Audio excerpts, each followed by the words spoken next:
আব্দুল্লাহ ইবনে মুবারক রাহমাতুল্লাহি আলাইহি যুগের শ্রেষ্ঠ একজন আলেম ছিলেন, মুহাদ্দিস ছিলেন। ইন্তেকাল হয়ে গেল। তার প্রতিবেশী ছিল একজন কামার, যে লোহা পিটাইয়া রিজিক তালাশ করতেন, উপার্জন করতেন। তিনিও কিছুদিন পর ইন্তেকাল হয়ে গেল। আল্লাহর এক বান্দা ওই কামারকে স্বপ্নে দেখে, আল্লাহ তাআলা তোমার সাথে কেমন আচরণ করেছেন। স্বপ্নে বলতেছে, আব্দুল্লাহ ইবনে মুবারকের মতো আল্লাহ তাআলা আমাকে ওই মাকাম দান করেছে। কি রে, তিনি কোথায়, তুমি কোথায়? তার ঘরে জানার জন্য চলে গেলে, এই কামার তার কাজ কি ছিল, কি নেক আমল সে করেছে। ঘর থেকে আওয়াজ আসলো, আল্লাহর বান্দা। এই কামার যখন কাজের জন্য তার হাতুড়ি, তার কি বলে যেটা বাড়ি দেয়, তার হাতুড়ি যখন উঠাইতো, আর কানের মধ্যে যখন আওয়াজ আসতো আল্লাহু আকবার, আল্লাহু আকবার, হাইয়া আলাস সালাহ, হাইয়া আলাল ফালাহ, আল্লাহু আকবারের ধ্বনি যখন তার কানের মধ্যে আসতো, উঠাইছে তো উঠাইছে, আর এইভাবে সামনের দিকে নামায় নাই।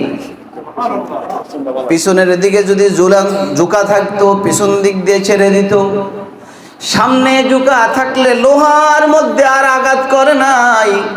কারণ হলো, যদি এর পরও একটা আঘাত করি তাহলে আমার কাজটা হয়ে যাবে বড়। ওই যে মুয়াজ্জিন না বলতেছে আল্লাহু আকবার, মানে আল্লাহ সবচেয়ে বড়,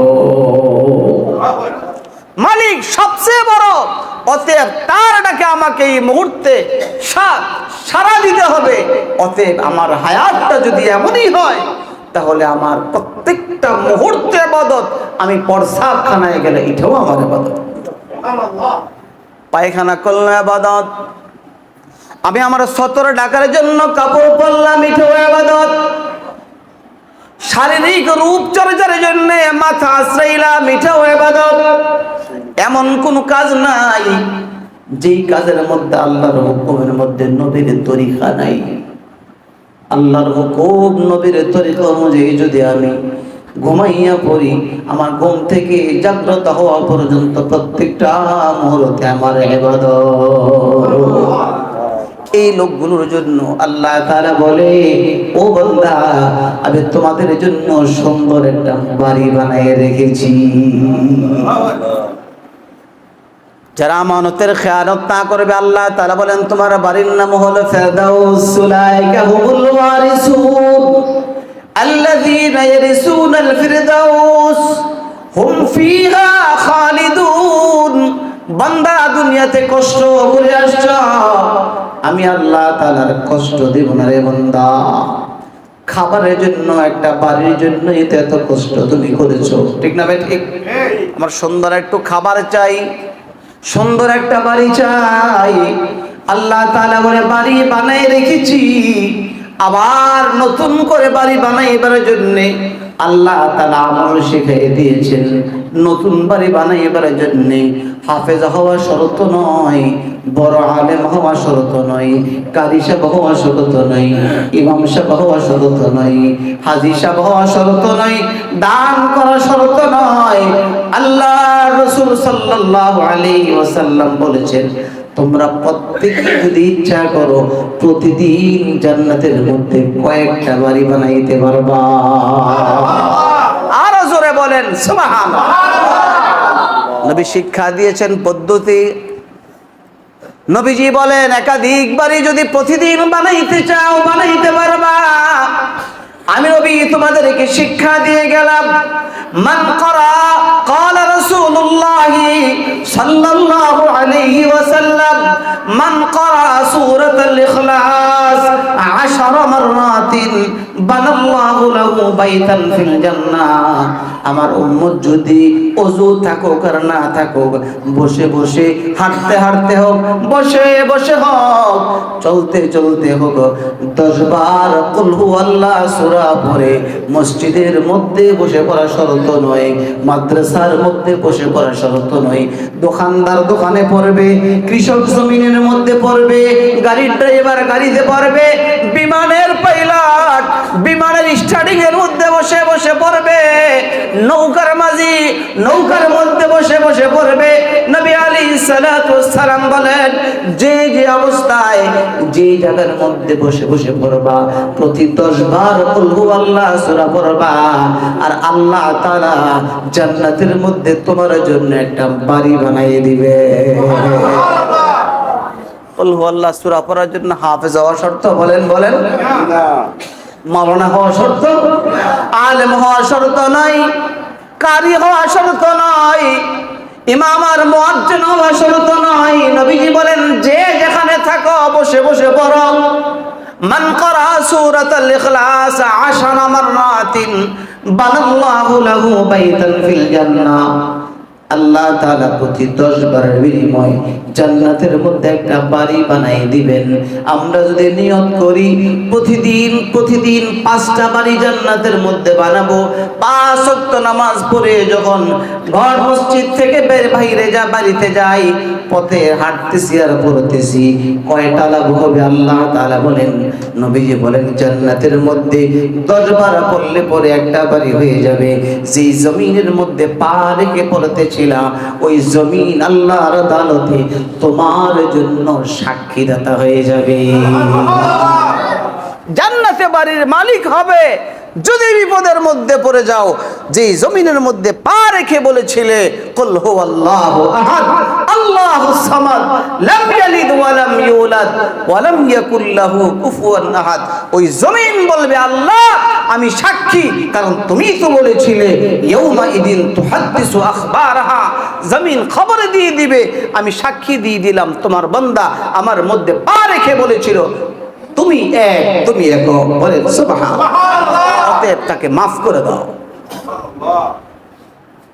তাহলে ইচ্ছা করলে জান্নাতে বাড়ি বানাইবার সুযোগ আছে না নাই?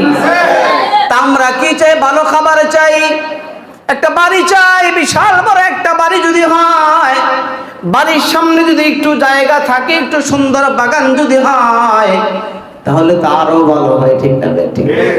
সুন্দর একটা বাড়ি, সামনে জায়গা আছে, ফুলের গাছ আছে, ফলের গাছ আছে। নবী আলাইহিস সালাতু ওয়াস সালাম বলেন, এই তোমার বাড়ির সামনে ফলের গাছ লাগাইবার জন্য আমি নবীজি তোমাকে একটা কথা বলে যাই। বাড়ি বানাইবার জন্য কুল হুয়াল্লাহ আর ফল গাছ আর ফুল গাছ লাগাইবার জন্য নবী আলাইহিস সালাতু ওয়াস সালাম আরেক হাদিসে বলেন, তোমার প্রত্যেক সুবহানাল্লাহর বদৌলতে বেহেশতের মধ্যে তোমার জন্য আল্লাহ তাআলা ফলের গাছ লাগাই দেন। তাহলে বাড়ি বানাইব কোন সূরার দ্বারাতে? ফলের গাছ আর ফুলের গাছ লাগাইব কোন আমলের দ্বারাতে? বলেন সুবহানাল্লাহ। নবীজি বলেন, তোমার বাড়ি কেমন হবে, কেমন বড় হবে, তোমার ফলের গাছ কেমন বড় হবে? নবীজি অন্য হাদিসের মধ্যে বলেন, ক্বালা রাসূলুল্লাহ সাল্লাল্লাহু আলাইহি ওয়াসাল্লাম, ইন্না ফিল জান্নাতি লাশাজারাতান ইয়াসিরুর রাকিবু ফি জিল্লিহা মিআতা আমিন লা ইয়াকতাউহা। নবী আলাইহিস সালাতু ওয়াস সালাম বলেন, জান্নাতের মধ্যে তুমি যে সুবহানাল্লাহ বলার দরুন একটা ফলের গাছ পাইবা, ওই ফলের গাছটা এরিয়াটা কেমন বড় হবে?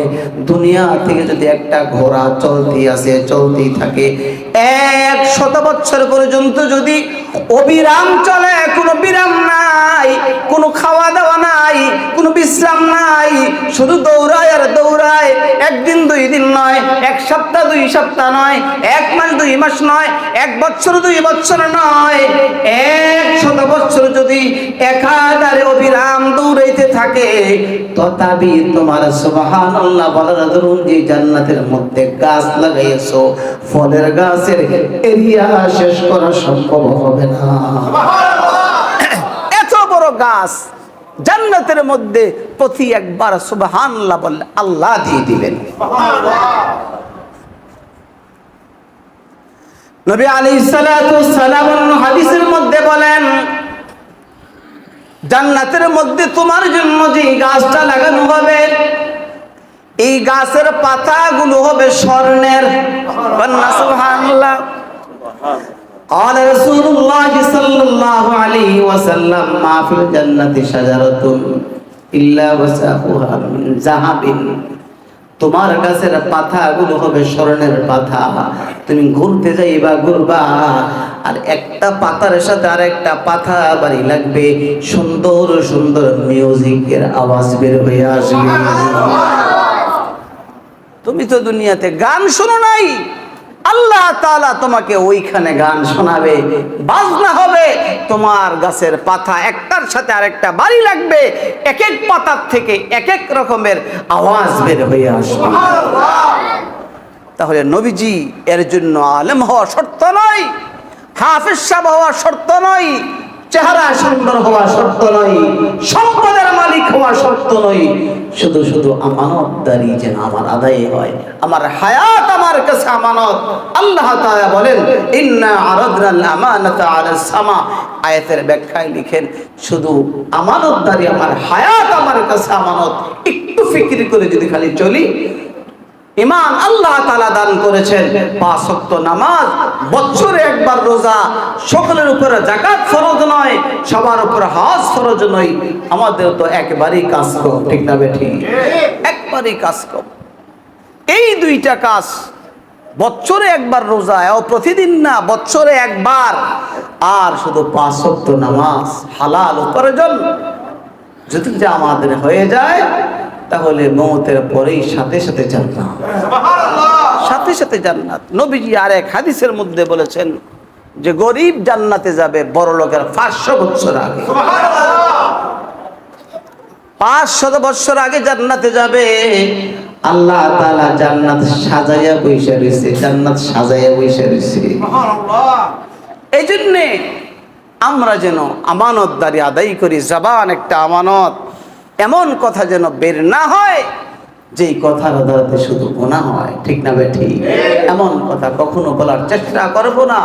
যে যে অবস্থায় থাকি, গল্প গুজব কমাইয়া আখিরাতের চিন্তা করতে হবে। কখন যেন চলে আসে, কখন যেন ডাক চলে আসে, কেউ রাখতে পারবে না, ঠিক না বেঠিক? কেউ রাখতে পারবে। আল্লাহ তাআলা আমাদেরকে কথাগুলো বুঝা আমল করার তৌফিক দান করে, আমাদের হায়াতকে নেক হায়াত বানাইয়ে দেন, গুনাহ মুক্ত হায়াত বানাইয়ে দেন। আল্লাহ তাআলা এই দেশের সমস্ত কবরবাসীদেরকে মাফ করে দেন। কবরবাসীদের জন্য সকলেই দোয়া করেন, সকলেই দোয়া করতে থাকেন।